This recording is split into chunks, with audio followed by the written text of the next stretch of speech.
आज ज्योतिबा फुलेंची 200वी जयंती. विद्येविना मती गेली, मतीविना नीती गेली, नीतीविना गती गेली, गतीविना वित्त गेले, वित्तविना शूद्र घटले. एवढे अनर्थ एका अविद्येने गेले. ज्योतिराव फुलेंनी छत्रपती शिवाजी महाराजांची समाधी शोधून काढली. ज्योतिराव फुलेंनी शिवजयंती सुरुवात केली. ज्योतिराव फुलेंचं लग्न 12व्या वर्षी सावित्रीबाई यांच्याबरोबर झाले. सर्व स्त्रियांना शिकवायचं होतं म्हणून पहिला सावित्रीबाईंना शिकवलं आणि मग सगळ्यांना. आज ज्या स्त्रिया शिकत आहेत ते फक्त ज्योतिराव फुलेंचे.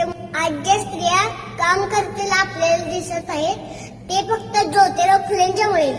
ज्योतिराव फुलेंनी बालविवाह प्रथा बंद केली. जन्मपत्रिका काढणारा तोच, जन्मपत्रिका समजून सांगणारा तोच, जन्मपत्रिकेत दोष काढणारा तोच आणि त्यावर उपाय सांगणाराही तोच. हा धंदा त्यांच्या ज्ञानावर नसून लोकांच्या अज्ञानावर टिकून आहे.